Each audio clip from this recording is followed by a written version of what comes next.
Hello everyone and welcome back to the channel. My name is Lollipop and today we are doing a full lineup comparison of all three bikes in the Trek FX Sport lineup. These bikes have been heavily updated for 2022 and their frames are drastically different now, so I'll go over all of those frame updates from 2021 first and then move on to discussing all of the differences between the three bikes in the line so you can decide which of these bikes is the best for you.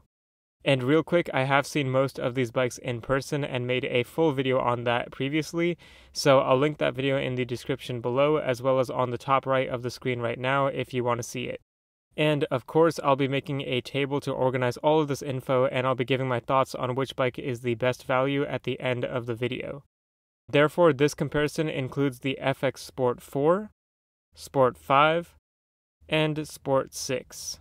Now, I will mention that this FX Sport lineup is different from the normal Trek FX lineup, since the Sport name refers to only the carbon fiber Trek FX models, which now have slightly different frame geometry, styling, and features than the aluminum models. So for a background on these bikes, the FX lineup has always been a hybrid bike lineup designed for fitness or commuting purposes, and they were essentially designed as more comfortable road bikes since they have these flat handlebars and a more upright seating position. The FX Sport models were then just carbon fiber versions of these bikes, but for 2022 the FX Sports have been updated to now be more of a flat bar gravel bike. So for these updates and changes, let's take a look at the frames first. You can see right away that they look different, so some notable changes include the wider carbon tubing shapes for added strength for off-road riding and better aerodynamics for speed, and you can see that there is no more ISO-speed for 2022, and that was just a Trek system which detached the seat tube from the frame of the bike to give some more compliance and comfort, but it did add more complex parts to the bike, so they took it out for the new frame so the bike is now simpler and sleeker. The bike still has Trek's DuoTrap compatibility, so you can buy this device that tracks speed and fitness progress on your bike. And of course, the FX has fender mounts for commuting purposes. And for 2022, these bikes also have mounts underneath the top tube for a frame bag. But the biggest change in my opinion is definitely the tire clearance, which was 700 by 32C with fenders or 35C without fenders in 2021, but is now 700 by 40C or 42C, which is pretty nice since you can now put some gravel tires on the bike for more comfort and capability off-road. I'll also show the main frame geometry details like the head tube angle, seat tube angle, and the reach for those of you who want to see them, but they're actually pretty similar values from last year despite all of the other updates. So essentially what this means is that the riding position of this bike is not too different from last year, though it does feel a little bit more upright. And here are the frame geometry differences in full detail. So this is the 2021 FX Sport frame.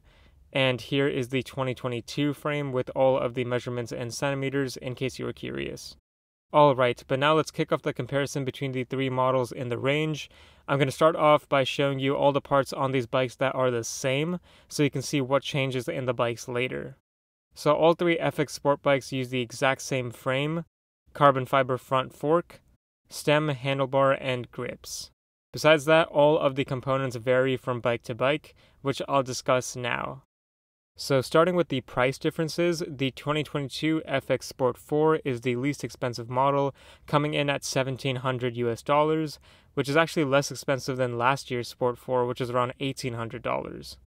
Then we have the 2022 FX Sport 5, which is priced at $2,000, and then the most expensive FX Sport 6, which is $2,600. Now, I always throw up the UK prices on the screen as well, and as you can see, they're actually much higher than the US prices, which is interesting, and I'm not completely sure why that's the case, but just wanted to mention it. And as always, it's time to discuss the color differences among the bikes, starting with the FX Sport 4, which comes in three colors, including Trek White with a holographic Trek logo, a more stealth lithium gray color, and Dark Aquatic, which was actually also on the 2021 model. Then the FX Sport 5 comes in navy carbon smoke, which is cool since you can actually see the carbon weave, and red carbon smoke, which is also the same thing where you can see that beautiful carbon material in the sunlight. And lastly, there's the FX Sport 6, which only comes in the color deep smoke, which is more of a matte carbon color. But for some component differences, let's go over the wheels first. So the FX Sport 4 and 5 both use the exact same wheel set, which includes the Bontrager Paradigm aluminum rims that are tubeless ready, the Bontrager GR1 Expert tires that are 60 TPI and 700 by 40C, and some Formula branded hubs.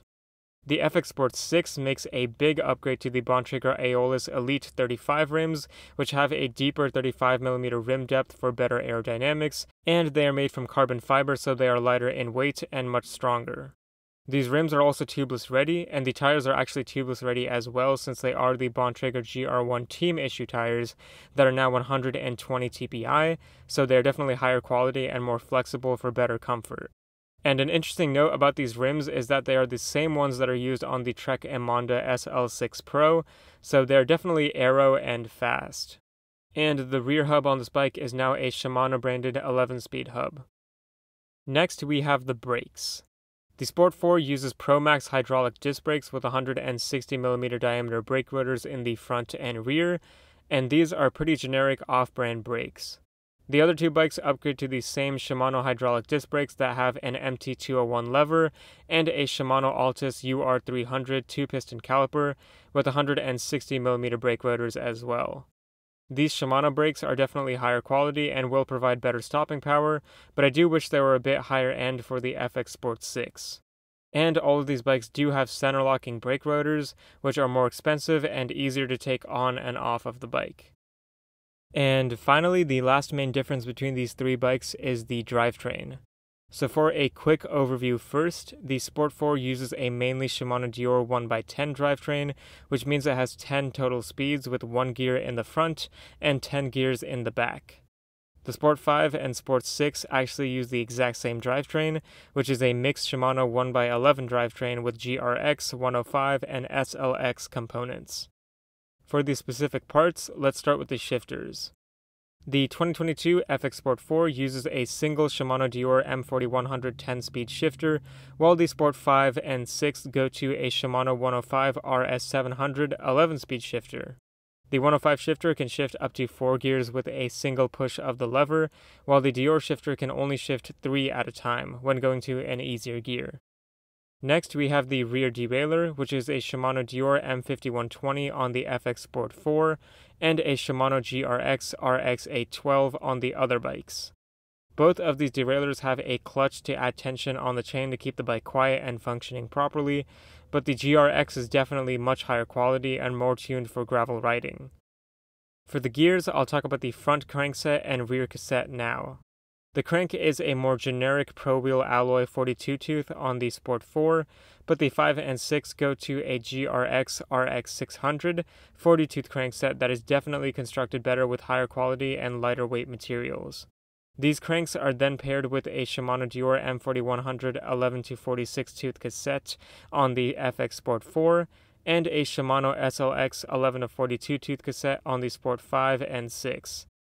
But to simplify this in terms of gear ratios, the Sport 4 actually has a harder gear for going faster and an easier gear for pedaling uphill more easily, but the Sport 5 and 6 do get another incremental speed in their drivetrains since they are 11 speed instead of 10 speed, which does lead to a smoother transition between the speeds. The differences are not too substantial regardless, but I did want to mention them. And finally, we can talk a little bit about the weight of each bike. Trek has not released the official weight of all of them, but here are all of the claimed official values, as well as my own value when I weighed the FX Sport 5 bike in person.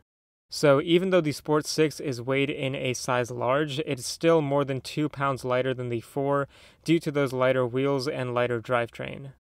And that's it for this video. For my overall thoughts on this lineup, I think these are all good changes, making the FX line more capable off-road and basically giving riders an option to have a flat bar gravel bike that can double as a fitness or commuter bike. I personally think the FX Sport 5 is the best bike in terms of value in this lineup since it makes upgrades in key places like the better brakes and better drivetrain, and I think the colors on this one are the best as well, so if I had to choose, I'd get a red FX Sport 5 for sure because it looks so good in the sun. So definitely check out my last video where I showed that bike off in the sunlight. It looks amazing, and that GRX drivetrain is really nice as well. Let me know what you guys think of my decision, and besides that, I hope all of you have a wonderful morning, and remember to keep biking.